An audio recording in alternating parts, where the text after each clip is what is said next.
Hello, I am Albert Mora. Welcome to 60 Years in the Shadows. Juan Neri's Requinto returns. Here is a story about a guitar that went missing and has come gloriously back into the public eye. And it's about so much more. It's about names. Vicente Solis Garcia, Juan Neri, Alfred Pisano, Jose Antonio Lopez, Edwin Aponte, Albert Mora.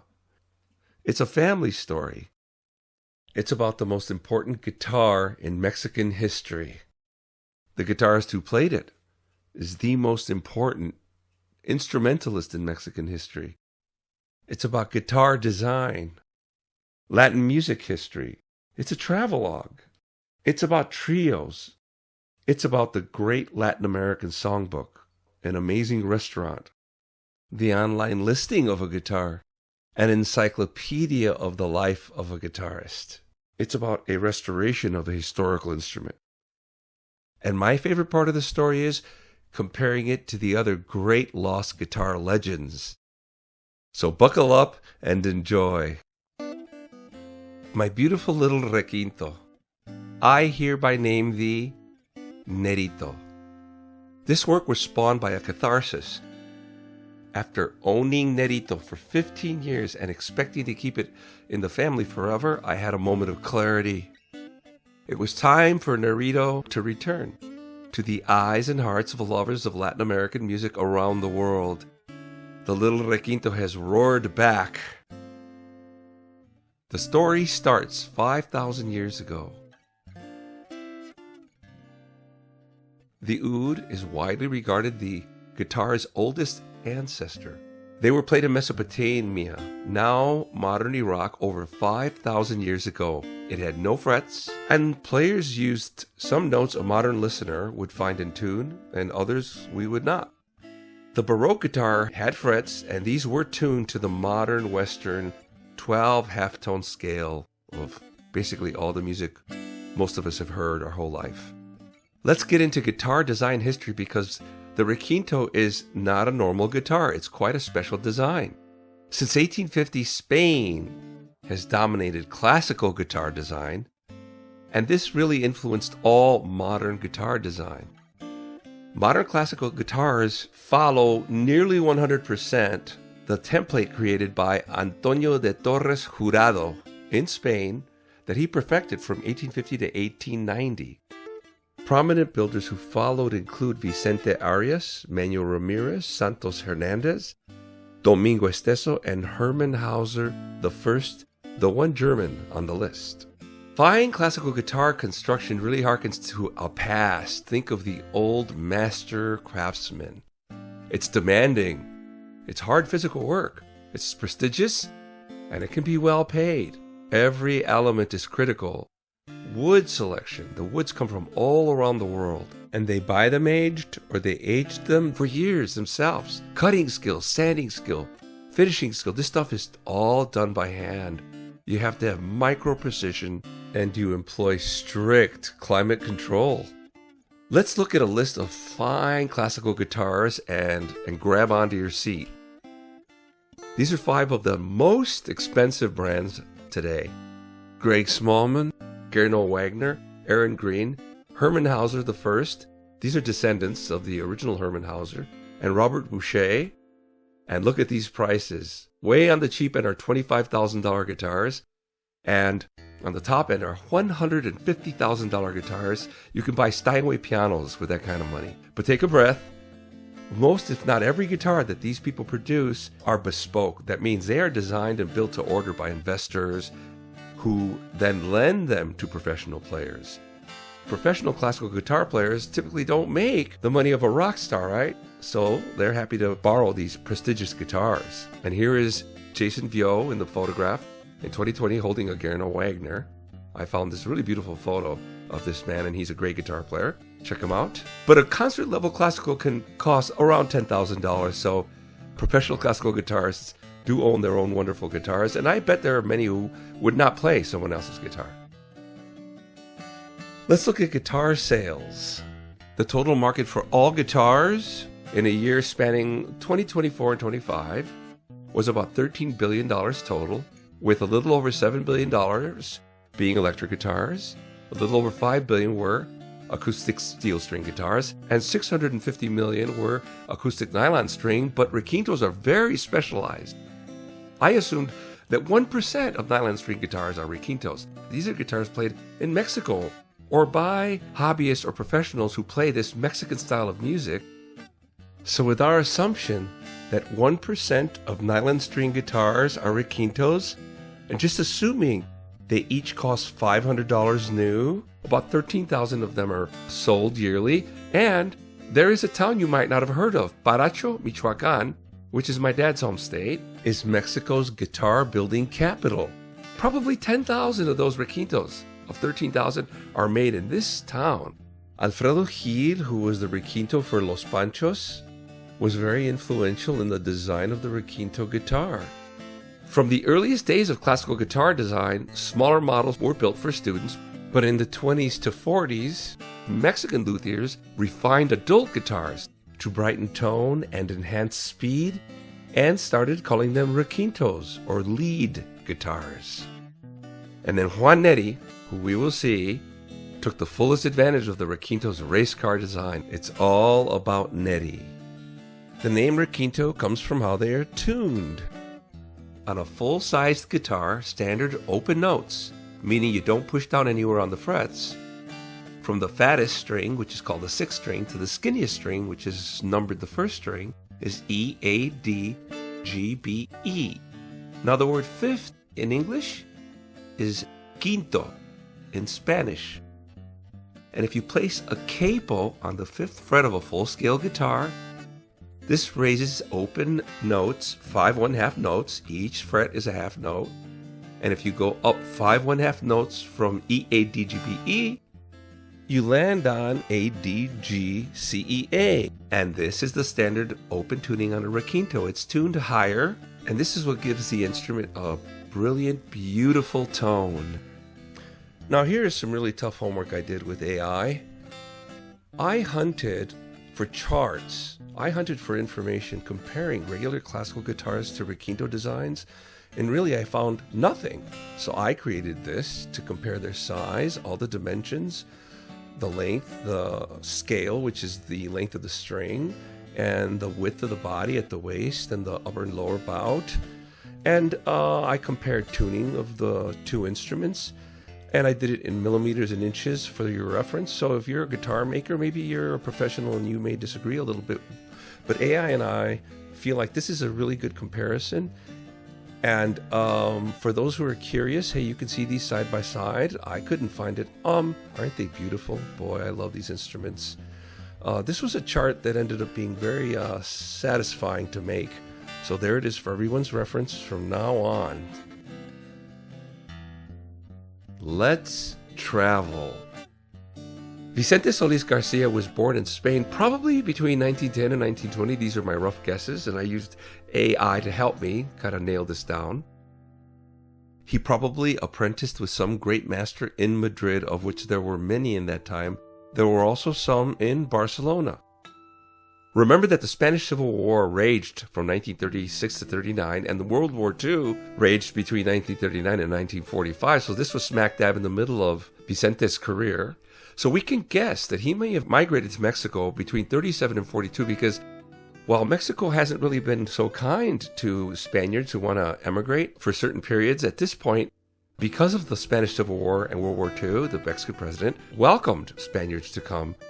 And certainly somebody with the skills of a master guitar builder would be welcome. Vicente Solis Garcia built Nerito in Mexico City in 1953, though of course it did not have the nickname. His shop was in a modest location in an area called Colonia Doctores, because the streets were named after doctors, and it was near the city's historical center. You can see the little Colonia Doctores rectangle there. And this spot where we see Nerito was the exact address that is on Nerito's label. Juan Neri probably picked up Nerito in 1953 at this address, which wouldn't have looked like this at all. That structure probably wasn't there at that time. Vicente Solis Garcia guitars are out there. In 2023, one sold at fine fretted string instruments in Campbell, California for $6,500. This is a full-size standard classical, not a quinto. And today, Vicente Solis Garcia's guitars are rare and dearly sought by professional guitarists and collectors around the world. Now let's look at Latin American history, because again, the requinto and the style it got used for is quite specialized. Let's look at the map. Old Spain's two seminal contributions to Latin music tradition are the classical guitar and flamenco. Across Latin America, mambo and cha-cha originated in Cuba, salsa came from Puerto Rico, samba is from Brazil, the tango is from Argentina, and rancheras and mariachi music are from Mexico. But one style is really celebrated across the Spanish Peninsula and Latin America. Those are the ballads or boleros of the great Mexican trio. So it's a very specialized art within Latin music. Poetic lyricism, melody, vocal and instrumental virtuosity, elegance and romance are the cultural binds. Popular trios of the 1940s to 1960s include Los Tres Diamantes, Los Tres Caballeros, Los Tres Reyes, and Los Dandies. But they are cheaters because there are not three of them, there are four of them. But they are always counted it along with the trios because that was their style. But the two superstars of Latin romance music are Los Tres Ases and Los Panchos. Juan Neri was the requintista of Los Tres Ases. Juan Neri, Marco Antonio Muñiz, and Hector Gonzalez founded Los Tres Ases in 1953, and their repertoire, their sophistication, their harmonies, their production at RCA Studios, and Neri's requinto set them apart. They worked hard, juggling rehearsal, recording, and touring across Mexico, Spain, Portugal, Latin America, USA, and Canada, where their music filled radio waves and jukeboxes 24/7. They received 8 RCA Gold records and numerous other awards. And though the name lived on for a long time, all of these awards were won while Juan Neri was a member. What Juan Neri did that was so special was that he infused advanced jazz guitar technique into Latin American music in a unique way. This man never had music lessons. People thought he studied jazz in Los Angeles, but that turns out to not be true. This was as though Duke Ellington had become Mexican, but he had done it without ever having music lessons. As Eric Clapton transformed blues guitar into rock, Neri shaped every contemporary requintista and all who've ever followed. Eric Clapton, by the way, is the only person inducted 3 times into the Rock and Roll Music Hall of Fame so that we can get a sense of where I place Juan Neri in Latin music. Let's share 6 genre-defining guitar recordings. In 1933, Robert Johnson recorded the Heartbreak Crossroad Blues, the earliest fully formed blues song imprinted for us in history by its own composer. In 1949, Merle Travis plucked lightning arpeggios on Cannonball Rag. He laid a blueprint every gunslinging country picker has followed since. In 1953, our very own Juan Neri recorded the elegant as Ellington Requinteos on Mi Último Fracaso, Los Tres Ases' debut RCA single that reinvented trio music overnight. In 1960, Wes Montgomery recorded West Coast Blues. He improvised chord scales, single note runs, and octaves over fast key changes, defining jazz guitar forever. In 1964, Eric Clapton was recorded live in a club in London playing Too Much Monkey Business with the Yardbirds. He turned up the blues heat 1,000 decibels into what we now call rock guitar.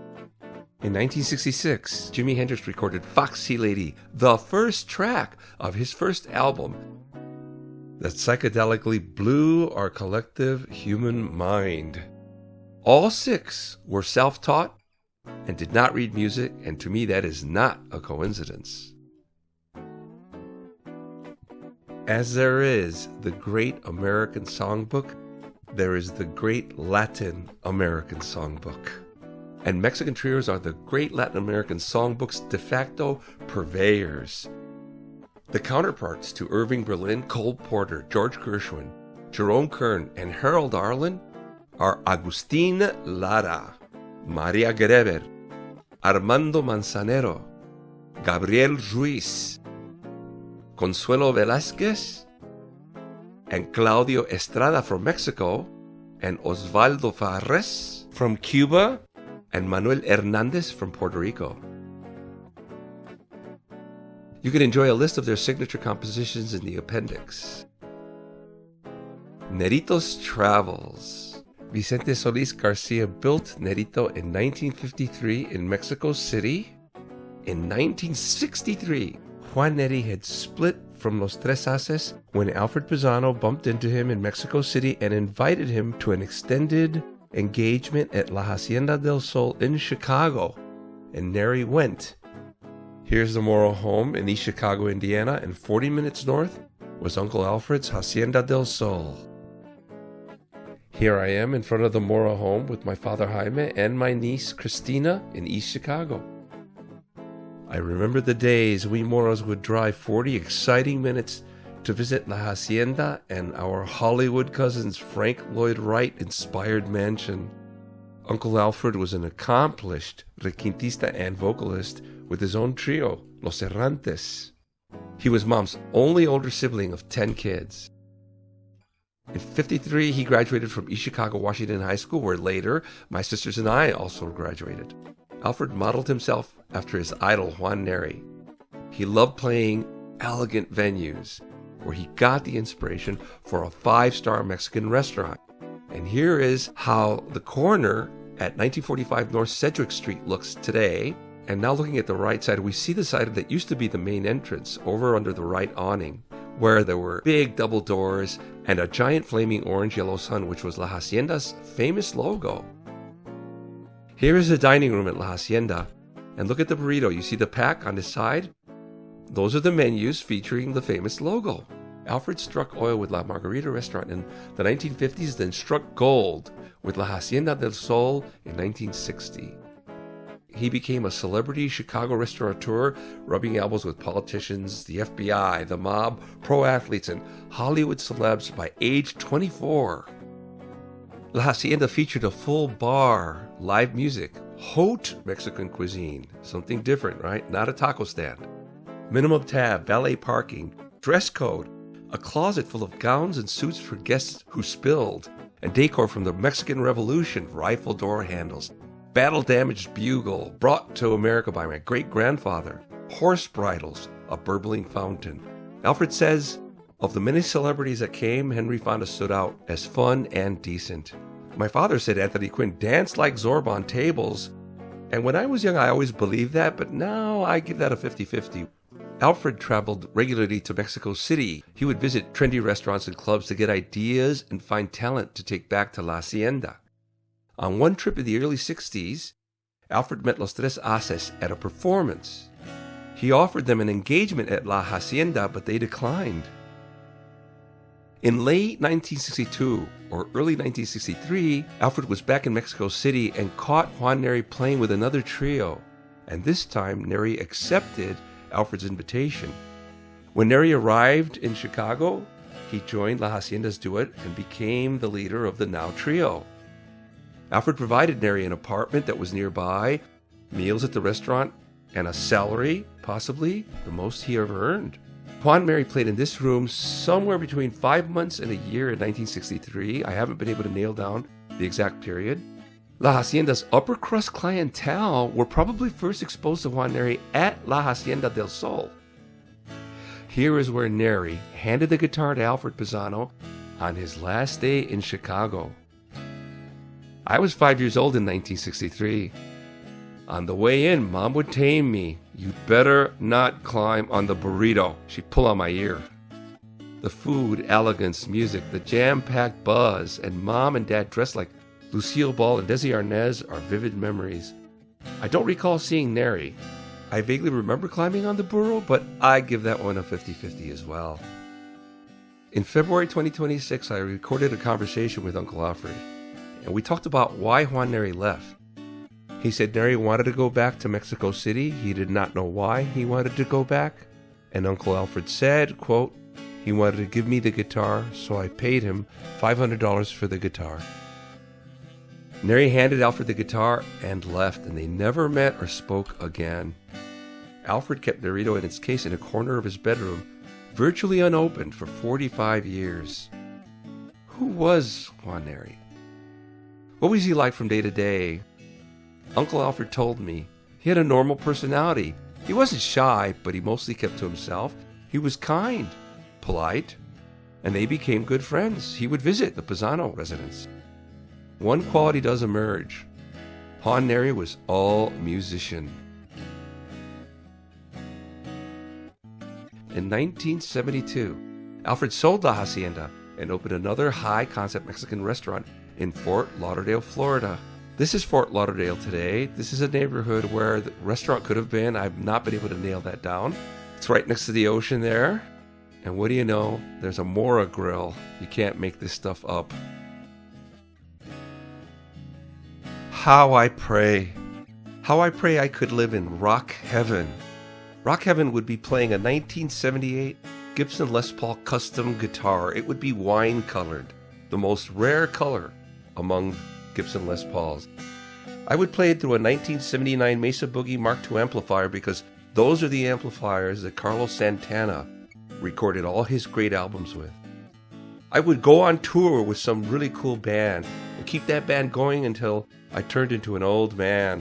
And I would remember every person I played with.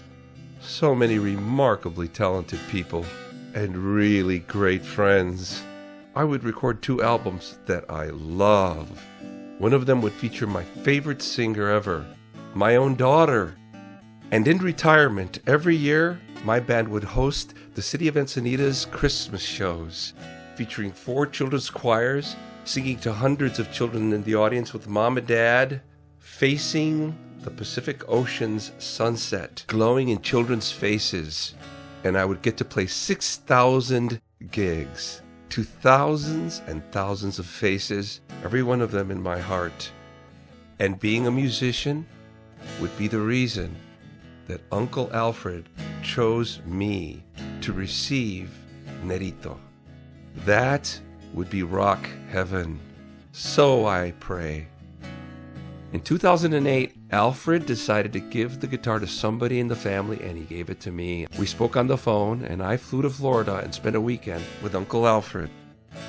Then Nerito and I took our first flight together from Florida to Chicagoland. This was our home in 2008, where Nerito lived with us, sealed away in a plastic bag, kept away from the kids. In 2012, Nerito and I took our second trip when I moved to San Diego County. San Diego County is an international tourist destination. Can you find surfers, dots, in the Pacific Ocean? Listing Nerito. When Uncle Alfred gifted me Nerito, the plan was for it to stay in the family. But in March 2023, I had the inspiration to find Nerito a home where it would be restored, recorded, and returned to the world stage. Neri, Nerito, Vicente Solis Garcia, and millions of listeners around the world deserved it. I took detailed photos, wrote all I knew, and listed Nerito on Reverb.com. In parallel, I found many online photos of Neri holding his guitar, but his guitar was blonde, and Nerito was deep amber. Neri's guitar had 2 big pickguards. Nerito had none. I could not find one photo clear enough to definitively authenticate. Possibly, Neri had owned 2 Garcias? Ni un problema. This was a Vicente Solis Garcia guitar from the 1950s, and I listed it for $7,000 to $10,000, just above the $6,500 recently paid for a 1954 Vicente Solis Garcia classical at Fine Fretted Instruments in Campbell, California. I formulated a 3-step strategy to restore Nerito's physical condition and reintroduce its magical sound to listeners worldwide. Step 1, create the listing at a conservative price to connect with persons who could lead to confirming its legitimacy. Step 2, once someone verified Nerito's story, raise the list price to $50,000 and require a potential buyer to commit to having the guitar fully restored. And step 3, ideally, Nerito would find a home with someone with the wherewithal to fully restore it, return it to stage and recording studio, and present it to the public. Around a week after listing, someone messaged me online. Quote, Dr. Lopez will be in touch. I thought, it's happening.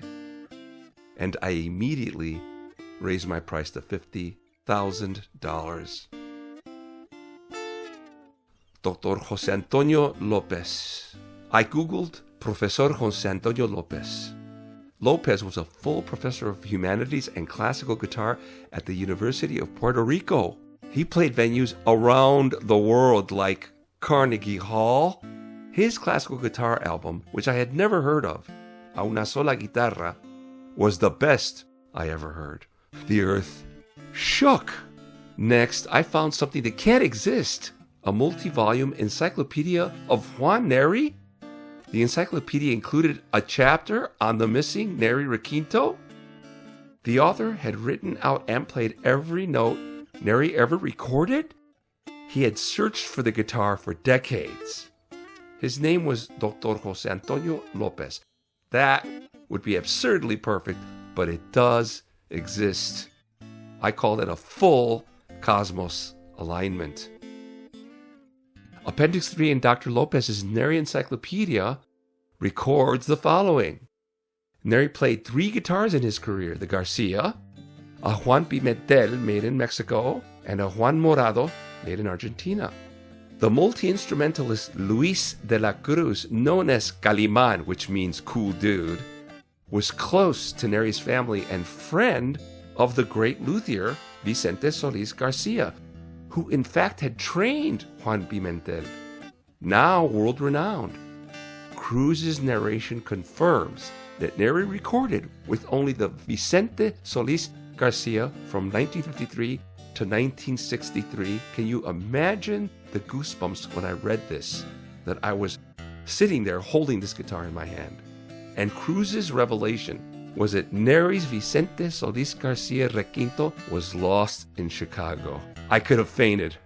Here is Dr. Lopez with Juan Neri's bandmate Marco Antonio Muniz, who we've seen in the photos above, on his 90th birthday in Coyoacán, Mexico, on March 3, 2023, which was Marco Antonio Muniz's 90th birthday, and the gentleman, I am happy to report, is still with us. Dr. Lopez is truly the curator of Neri's legacy. He maintains close ties to the Neri family in Mexico. He had seen images of Neri's requinto. He had heard recordings thousands of times, but he'd never touched it, and each day, hopes of finding Nerito must have faded. But one day, someone told him to check out a listing in California, and the instant he saw my photos, he knew he must get it. Shortly after, Dr. Lopez and I Zoomed for the first time. Before we spoke, I presented Nerito to the camera and looked at this man's expression. A 60-year ghost came to life in his eyes. We were both extremely emotional.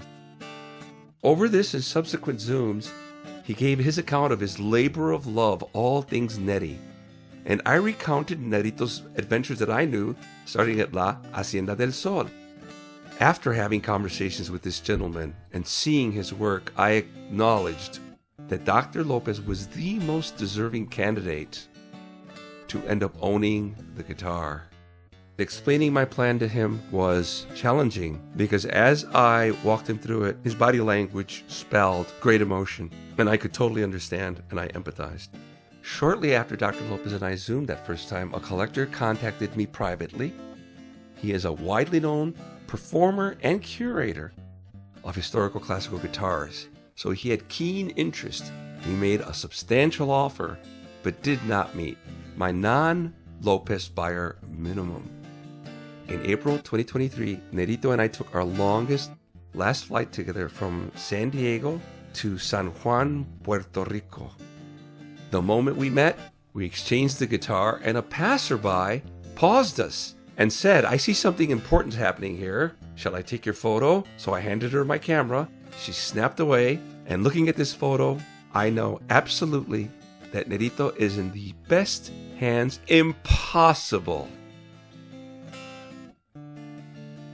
Dr. Lopez drove us straight to a beach, sat down, opened the case, and closely examined the instrument he had hunted for decades. Nerito had arrived at La Isla del Encanto to be rescued at age 70 after enduring countless hours of practice, touring, and recording by Juan Neri, weather extremes, and travels across the American continent. That day, I watched Dr. Lopez and Master Luthier Edwin Aponte spend 2 hours laying out their plan for a complete restoration.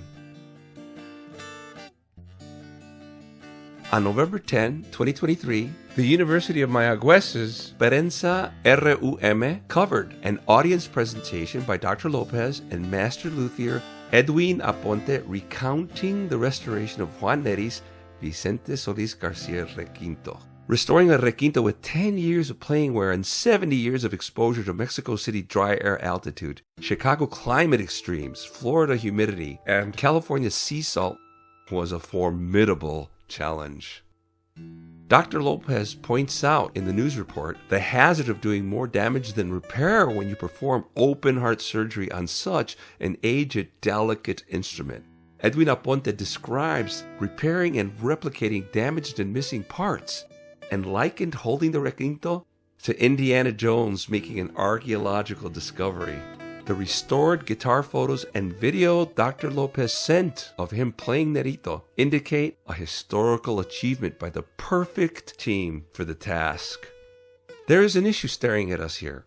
Dr. Lopez and Aponte point out significant deterioration between photos of Neri and how I delivered Nerito to Lopez. Nerito looks polished new in every photo with Neri. When I got it, the finish was darker. It was missing 2 white pickguards, which I didn't even realize. And the top had sticky residue I could not remove, and it had dents. I had assumed Neri played it hard, but I've now seen film and listened to his recordings, and he didn't touch the body. Alfred says for 45 years he kept the guitar in its case. Over 15 years, I kept Nerito in its case in sealed plastic. I rarely brought it out. It got played less than 10 hours. I had cleaned it before, and I cleaned it carefully for delivery to Lopez. I am stumped as to the cause of Nerito's deterioration. There's the evidence, and I will let you theorize. The case took a heroic 70-year beating preserving the guitar. This is an astonishing case restoration, something I've never heard of. They did a full fret replacement. The micro detail is remarkable. French polish involves dozens of delicate coats, sometimes hundreds. This is literally a mirror finish. Look at the photo on the left. You can see the photographer's reflection.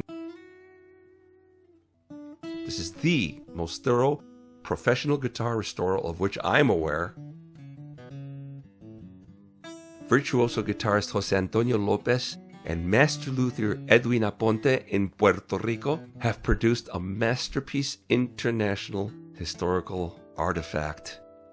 This requinto is almost certainly in more perfect physical and playing condition today than in 1953 when Vicente Solis Garcia handed it to Juan Neri. Here it is pre-restoration and post-restoration, and drumroll, here's my valuation. When I consider what Dr. Lopez paid me and what he must have paid to have it restored, a number I don't know, here is my confident price range. Grab your seat. To me, this guitar is worth $25,000 to $50,000. Any investor who buys it for that price would, of course, be the investor who would be very interested, very connected in this universe, and would have the opportunity to resell it someday. However, that's never going to happen, and we will see why. Here is rejuvenated King Nerito on its wall throne in Mayagüez, Puerto Rico. Look at that guitar case.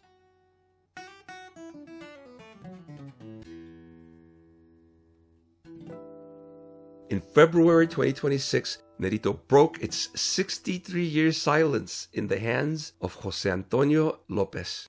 The Garcia Neri Aponte Requinto revived its 1963 RCA Mexico glory, playing La Borinqueña, the national anthem of Puerto Rico. Professor Lopez has a plan. Nerito's destiny is to live on display in Mexico and be lent out for playing and recording. We don't know when. Nerito's round trip from Ciudad de México, a Chicago, a Florida, a Indiana, a California, a Puerto Rico, y a la capital will be 11,140 miles. What an intrepid instrument. All right, let's have some fun. What guitar holds claim as history's most significant lost and found legend? I did a deep dive and I found 5 amazing candidates. Here they are in order by their birth date. We already know Vicente Solis Garcia's 1953 Requinto, Peter Frampton's 1954 Les Paul Custom, John Lennon's 1963 Gibson J160E, Bob Dylan's 1964 Fender Stratocaster, and Prince's 1984 Dave Russin Cloud. Now let's look at a timeline of how the story is unfolded by lost date in reverse. Prince's guitar was lost 23 years between 1993 and 2016. Frampton's was lost 32 years from 1980 to 2012. Dylan's was gone 48 years from 1965 to 2013. Lennon's was gone 51 years from 1963 to 2014. So on age alone, Nerito would win, having been lost 60 years from 1963 to 2023. Let's look at the stories. Prince just stopped using his cloud in 1993. It got painted, passed around, and forgotten. It got rediscovered in an auction in 2016. In 1980, there was a crash in Venezuela of a cargo plane holding Frampton's equipment. And in that crash, it was thought that the guitar had been destroyed. A luthier recognized it in 2012 in Venezuela, and eventually Frampton got it back for $5,000 in 2013. Dylan's Stratocaster was left in a private plane after the Newport Music Festival in 1965. This was the first time somebody played electric guitar at that festival, and it was a scandal. There was a fist fight at the soundboard. Somebody wanted to stop it because they were playing electric. The pilot contacted Dylan's team, but they never picked up this guitar. The pilot's daughter inherited the guitar, not knowing it was Dylan's, and when she figured out what it was, she auctioned it for $1 million in 2013. Lennon's guitar was lost during a Beatles Christmas show in 1963. Tom Presley bought it at a music store in 1967, not knowing it was Lennon's. He sold it to John McCaw in San Diego for $175 in 1969. And John McCaw recognized it in a magazine in 2014 and auctioned it for $2.4 million. That was a big headline here in San Diego County, where I was already living. We know the story. Juan Neri sold the guitar to Alfred Pisano at La Hacienda del Sol in Chicago in 1963. Alfred gave it to me in 2008. I listed it online in 2023. Somebody contacted Lopez. Lopez contacted me, and I ended up happily delivering it to Dr. Lopez in Puerto Rico in 2023. Let's look at what these lost and found guitars are worth today. Peter Frampton's guitar, because it was built in 1954, one of the first, if not the first year that black Les Paul Customs were built, is worth somewhere between $2 million or $4 million today at auction. So AI tells me. John Lennon's J160E would be auctioned somewhere between $2.5 and $3.5 million today. Probably more, I think, but let's be conservative, right? Bob Dylan's Stratocaster between $1.5 million and $2.5 million. Prince's 84 Cloud would be auctioned between $1 and $2 million today. And now when we look at Juan Neri's guitar and the valuation, it looks very low, doesn't it? And so part of something's value, I'm an MBA, part of an asset's value is the market that it's in. And in this market, a $50,000 guitar is a remarkable instrument. Here's Robbie Lawrence playing Nerito, and Robbie said the first time he touched the guitar, it is the most wonderful small nylon guitar I've ever played, and the most soulful. So which guitar do you feel is the most significant lost and found legend in history? There's no wrong answer. I declare the winner from Latin America, Juan Neri, and covering all of planet Earth, John Lennon.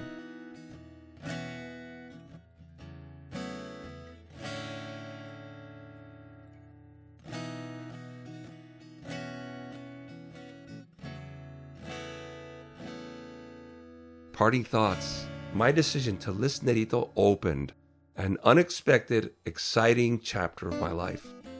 Researching, listing, selling, traveling, listening, and creating this video unlocked a flood of memories and reconnected me with music, places, and names I had not thought about since early childhood.